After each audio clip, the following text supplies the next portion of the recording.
Everyone, before we begin today's journey, take a moment to let your mind settle.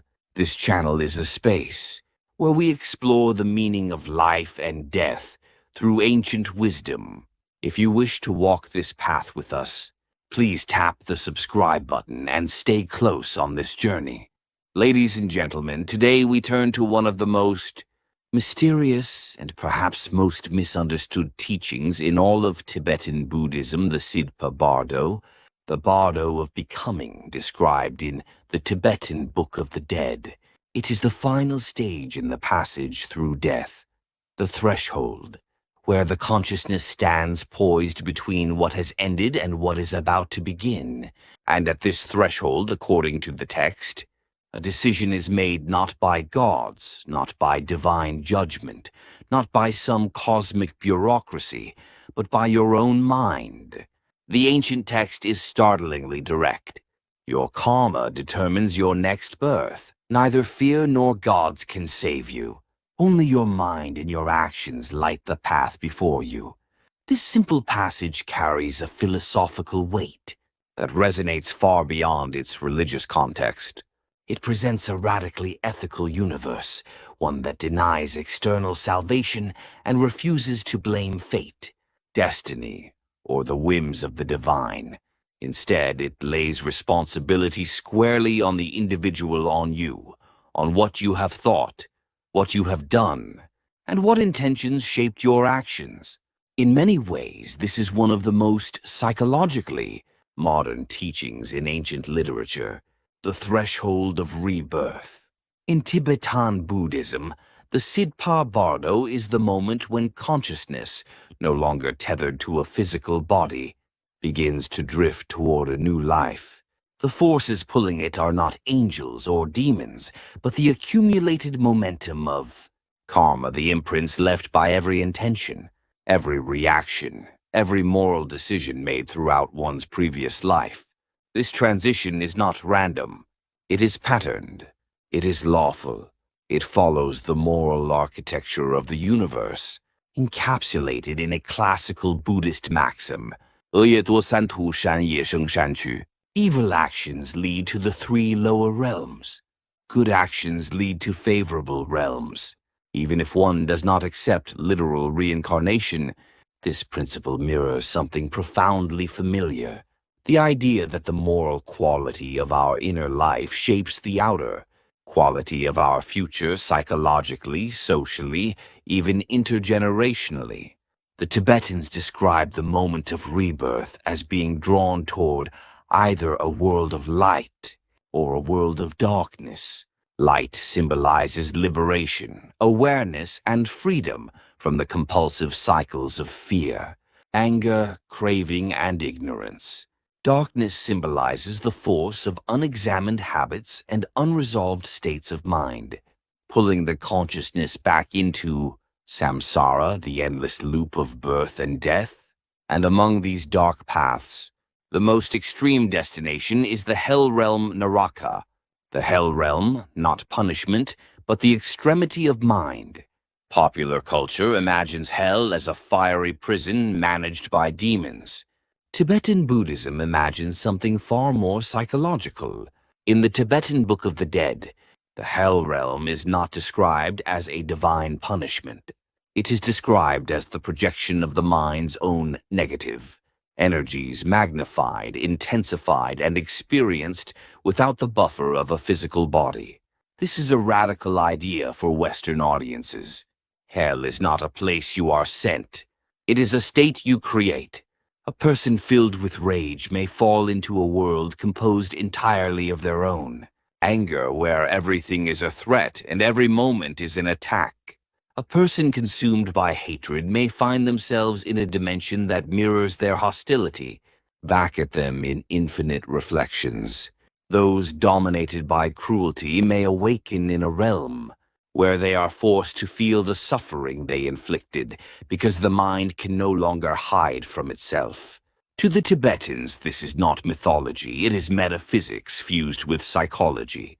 It is the assertion that your inner world becomes your outer world once the physical body is gone. The inner logic behind rebirth. The teaching evil karma leads to the three lower realms is not merely a formula, it reflects a deep insight. Actions shape habits. Habits shape character. Character shapes consciousness. Consciousness shapes destiny. A person who repeatedly cultivates greed, deception, or cruelty does not simply commit individual immoral acts. They form a mind that is increasingly at home in suffering. By contrast, someone who fosters generosity, patience, and compassion forms a mind that gravitates toward clarity, warmth, and peace. Even in psychological terms, without invoking metaphysics, we see how this works every day. A life of anger becomes a world filled with enemies. A life of fear becomes a world filled with threats. A life of compassion becomes a world filled with meaning and connection. The Tibetans simply extend this logic one step further. If consciousness persists after death, then that moral momentum follows it. The moment of decision. At the heart of the Sidpa Bardo lies a dramatic moment. The consciousness, confused and searching, encounters flashes of radiant light representing liberation. But many fail to recognize or endure its intensity. Instead, they flee toward softer, dimmer lights that feel familiar, but lead back into the cycle of rebirth. And this is where the teaching becomes existentially profound. People often reject freedom because it feels unfamiliar, and choose suffering because it feels like home. In life, we see this all the time. People repeat destructive relationships. People sabotage their own opportunities. People cling to identities that limit them. People return to emotional patterns that harm them. Because change feels too bright, too sharp, too destabilizing. The Sidpa Bardo is, in many ways, a mirror of our life right now. The ethical universe of the Bardo. What makes this teaching powerful for modern audiences, religious or not, is its insistence that the universe is moral, not because a god enforces morality, but because consciousness itself is patterned by moral law. This is not reward. This is not punishment. This is consequence. What you repeatedly think, you become. What you repeatedly do, you tend to desire. What you repeatedly desire shapes the world you perceive, and the world you perceive becomes the world you inhabit.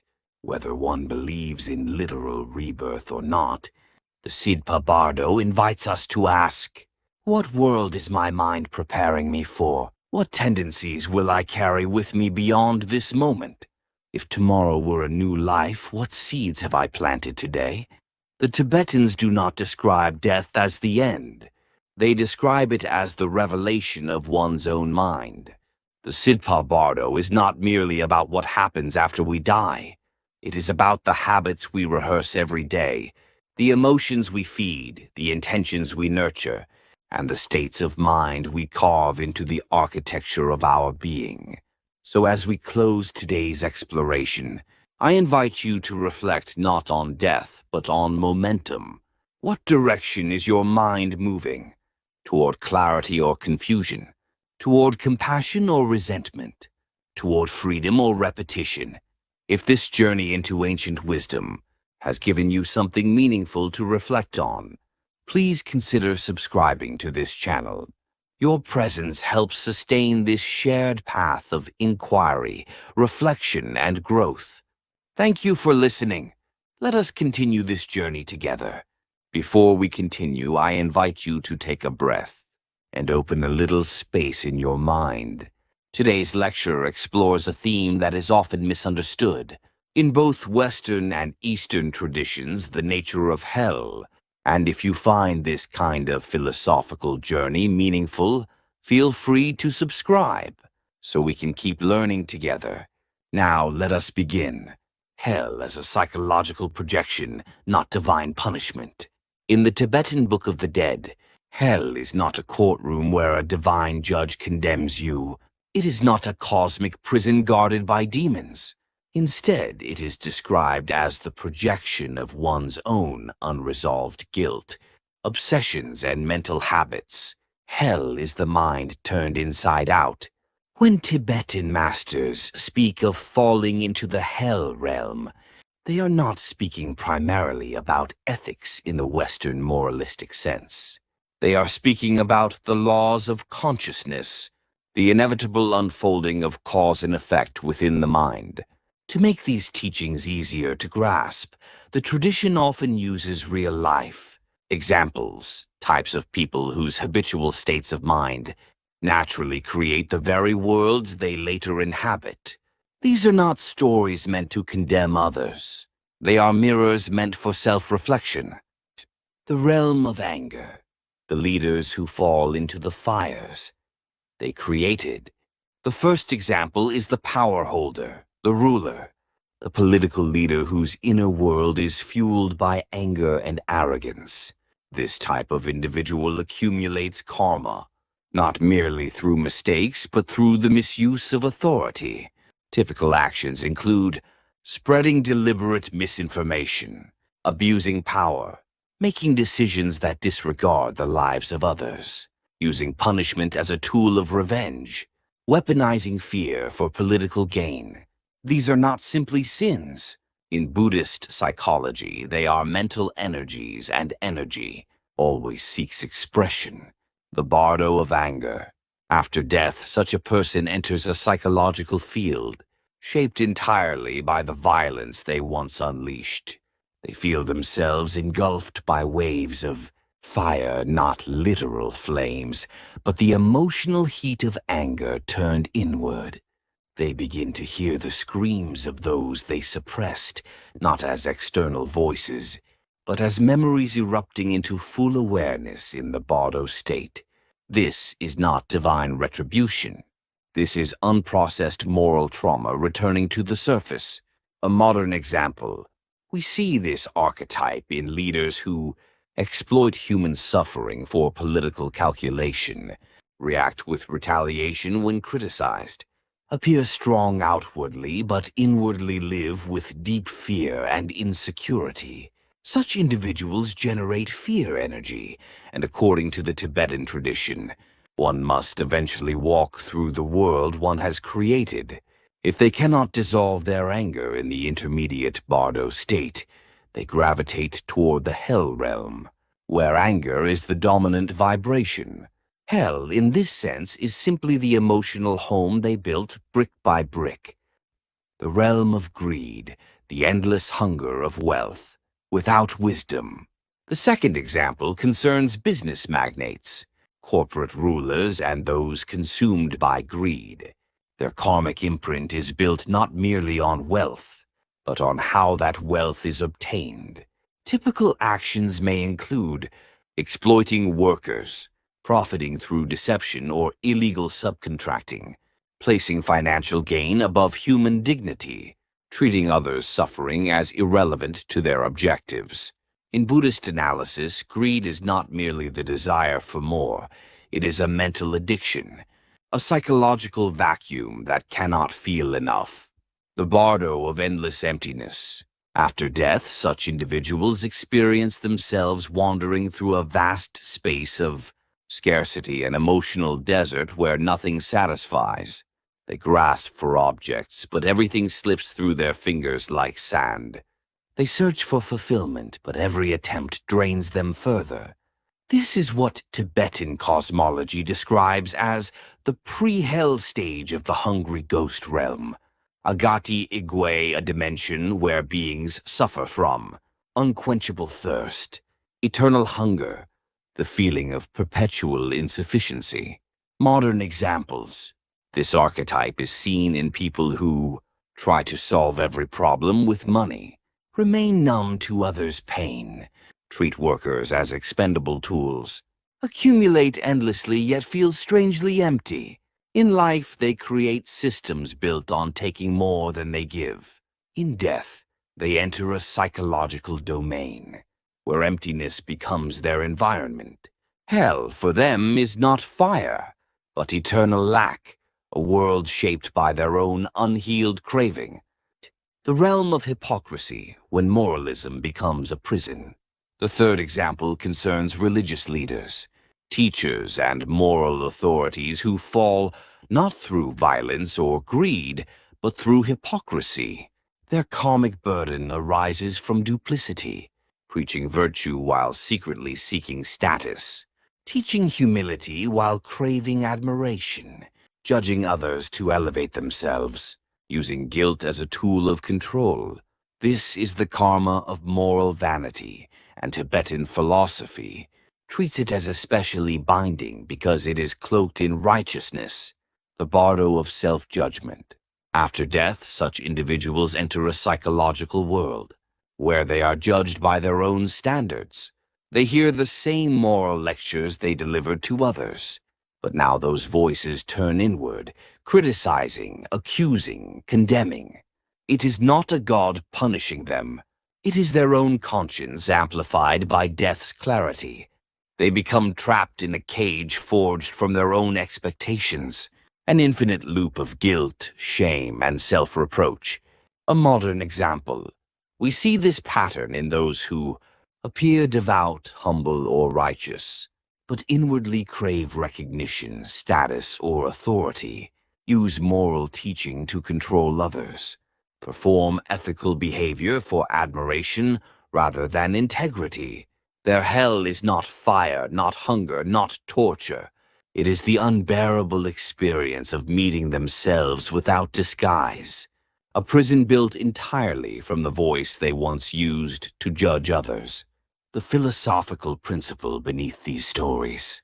These examples are not meant to condemn specific groups. The Tibetan masters use them to illustrate a single truth. Hell is the externalization of internal states. You do not enter it, you become it.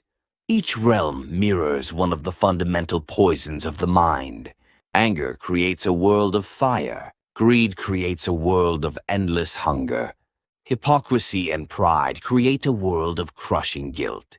In Western psychology, we might call these trauma loops, compulsive emotional patterns, and self-constructed mental prisons.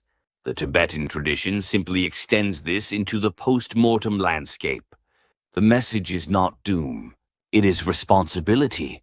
If consciousness persists even for one moment after death, it will meet the shape it has carved throughout life. In the end, the universe is not punishing us. It is revealing us to ourselves. And if this exploration has opened new questions or perspectives for you, I invite you to subscribe so we can continue this philosophical journey together. Thank you for listening. The ignorance that builds worlds. How ordinary minds create their own afterlife. Before we begin today's lecture, I invite you to take a slow breath. What we explore in this session is not mythology, but psychological architecture, the inner landscapes that the Tibetan tradition says we enter, both in life and in death. If this journey into consciousness and ethics resonates with you, I encourage you to subscribe and join me for future explorations. Now let us enter the next chapter. The fourth path, the karma of ignorance. The ordinary person's descent into darkness. The fourth example concerns not tyrants, nor wealthy magnates, nor religious hypocrites. It concerns ordinary workers, everyday citizens, the unnoticed majority people who, in the Tibetan tradition, fall not because of cruelty, but because of ignorance, avidya, wuming. This ignorance is not a lack of intelligence. It is the refusal to acknowledge what one already knows. It is the moral shrug that says, yes, it's wrong, but that's just how the world works. Typical forms of this karma. Knowing the truth but pretending not to see it. Recognizing injustice but choosing silence. Surrendering responsibility because everyone else does the same. Allowing one's conscience to wither through habitual indifference. This is the karma of moral passivity. And according to the Tibetan texts, passivity has consequences as powerful as active wrongdoing. The bardo of lost direction. After death, individuals shaped by this kind of habitual avoidance enter a realm described as endless. Darkness not terrifying in the dramatic sense, but suffocating in its ambiguity. They wander endlessly because they cannot make a decision. They cannot recognize their own inner voice. They cannot distinguish their true self from the voices of others. They have lived too long letting others think for them. This is the hell of ignorance, the realm where the mind is blind not because it lacks eyes, but because it refused to open them. A modern example. We see this pattern in people who witness injustice at work but remain silent, ignore bullying or exploitation because it is none of their business, see unfairness but avoid involvement to stay comfortable. These individuals do not commit grand evils. Their suffering arises because they abandon their own moral center. In the Bardo, this becomes a labyrinth, an endless maze of choices they cannot make, voices they cannot silence, and shadows they cannot identify. Without recognizing their inner compass, they cannot escape the cycle of rebirth. Ignorance becomes its own reincarnation. The fifth path, the karma of violence, the mirror of one's own cruelty. The fifth example concerns aggressive and cruel personalities, individuals whose primary imprint on the world is violence. Typical forms of this karma: abusing animals, expressing cruelty toward vulnerable beings, using violence to control relationships, promoting hatred toward groups racial, gendered, ideological, acting with contempt rather than compassion. In this karmic pattern, violence does not evaporate. It returns. The sensory hell of violent karma. After death, such individuals enter a realm where they experience directly and vividly the sensations they inflicted on others. They see the world from the perspective of those they harmed. They feel the fear they caused. They experience the pain they produced. Every moment of cruelty becomes a sensory echo. This is not divine revenge. It is the psyche revealing its hidden record. A modern example. Think of a person who cannot control their rage, uses threats or force in relationships, believes dominance is strength, hurts others because they feel powerless inside. In life, this person externalizes their pain as aggression. In death, the architecture flips. They internalize the very violence they once sent outward. The mirror principle. Tibetan thought teaches that this reflection is not meant to destroy the soul, but to illuminate it. If the individual can endure the mirror without collapsing, if they can say, "Yes, this is me. I created this," then even violent karma becomes a path toward awakening. But if they resist, deny, or fight the mirror, they fall deeper into the hell they themselves constructed. Hell, therefore, is not punishment. It is consciousness facing its own shadow.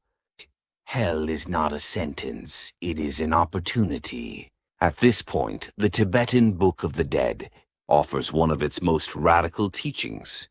It says, "The hell you see is the illusion your mind has painted. If you recognize that illusion as your own shadow, it becomes not hell, but the gate of awakening." This is one of the most psychologically profound ideas in world spirituality. Hell is not eternal. Hell is not imposed.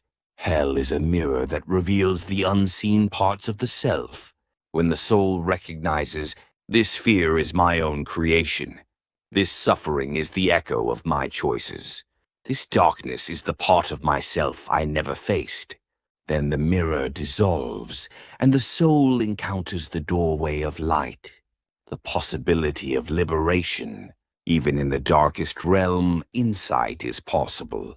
Even in suffering, wisdom can arise. The question the text asks each of us. The Tibetan Book of the Dead does not merely speak to the deceased. It speaks to the living. It asks, what world are you building right now? Because hell is not only after death.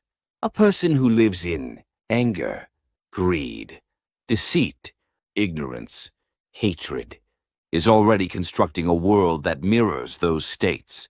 A person who ignores injustice lives in a dimmed world long before the body dies.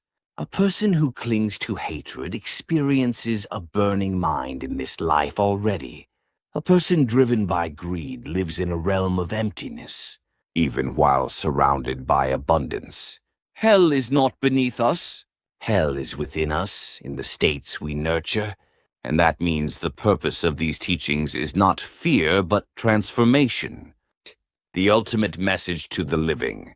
The teachings of the Bardo are not meant to frighten you. They are meant to wake you up. They remind us that consciousness is creative, morality is energetic, and the world we experience is shaped by the habits we cultivate. The book's message is simple yet profound. Purify the world of your mind now, so that the world you enter both in life and in death may be a realm of clarity rather than confusion. If today's lecture has given you even a single moment of insight, I invite you to subscribe and continue this journey with me. Because the work of understanding consciousness is not a task for the dead. It is the responsibility of the living. Thank you for listening. The Realm of the Hungry Spirits. A psychological and spiritual mirror. Today, let us step into one of the most haunting and yet revealing realms described in the Tibetan Book of the Dead, the Hungry Ghost realm, known in Tibetan teachings as part of the Sidpa Bardo, the final stage that describes the 6 possible paths of rebirth. Among these 6 realms, the world of the hungry ghosts, the pretus, is perhaps the most heartbreaking. It is not a world created by gods to punish sinners. It is a world shaped entirely by one's own mind, one's cravings, and one's insatiable grasping. In classical Buddhist imagery, a hungry ghost is depicted with a stomach as vast as a mountain, yet with a throat as narrow as a needle. They seek food endlessly, but when they attempt to eat, the food turns to fire or stone. They drink, but the water scorches. They reach, but what they touch crumbles to dust. This is not a mythic description of monsters. It is a metaphor for a psychology of lack of mind that is never satisfied, even when surrounded by abundance. The Tibetan Book of the Dead describes this suffering succinctly. The hungry ghost has a swollen belly and a narrow throat. It desires to eat, yet cannot swallow, and even when it swallows, it is never filled. To the modern listener, this description is deeply symbolic. This realm represents a mind trapped in perpetual deficiency, where never enough becomes the silent chant of one's life. It is the realm we enter when our desires expand faster than our ability to be grateful, the psychology of endless want. In life, these individuals cling, hoard, and accumulate with a desperate conviction that the next possession, the next achievement, the next bit of validation will finally satisfy their emptiness. But it never does. Even after death, this hunger carries over. They wander through the bardo, the intermediate state, after death, seeing illusions of wealth, food, comfort, or opportunity. They chase these visions, but the moment they touch them, they disintegrate into dust or flames. This is the essence of the hungry ghost realm. A life defined by more becomes an afterlife, defined by never enough. But what exactly leads a person to this realm? What kinds of choices and patterns in life shape such a destiny? Let us explore the everyday, realistic examples that echo this ancient teaching. Who falls into the realm of hungry ghosts? Real-life behaviors and their consequences. 1. The greedy power holders, corporate leaders, drowning in excess. One of the most common paths into the hungry ghost realm is paved by corporate greed individuals who hold power, wealth, and influence yet remain perpetually dissatisfied. Their sins, if we name them plainly, include fraud, embezzlement, exploiting workers, sacrificing others' well-being for personal gain, never acknowledging that enough is enough. In life, these individuals measure their worth, not by the good they bring to the world, but by quarterly earnings, market dominance, and how much more they have than others. Their employees may be overworked, families neglected, health and ethics tossed aside, all for profit margins that will never satisfy them. These are people who, even with millions in hand, whisper to themselves, "It's still not enough." Their experience in the Bardo. According to the Tibetan teachings, after they die, these individuals enter a Bardo, filled with mirages of wealth, stacks of gold, chests of jewels flourishing, empires all shimmering ahead of them like an oasis in the desert. But as they reach for these treasures, the gold catches fire, the jewels melt, the treasures turn to ash between their fingers. And in that moment, they feel a despair deeper than physical pain. They realize they spent an entire lifetime feeding a hunger that was never real in the first place. This is the true torment of the hungry ghost. Realm, not torture, but the psychological collapse of a person who finally sees the emptiness of their own craving. As one Tibetan commentary puts it, "He who cannot be grateful will forever remain starving." Greed is not a means of survival. It is the most brutal form of self-starvation. Greed as a spiritual hunger. Why does greed create suffering even after death? Because greed is not about objects. It is about identity. A person consumed by greed believes, "I must acquire in order to be safe. I must possess in order to be worthy. Others must have less so that I may have more."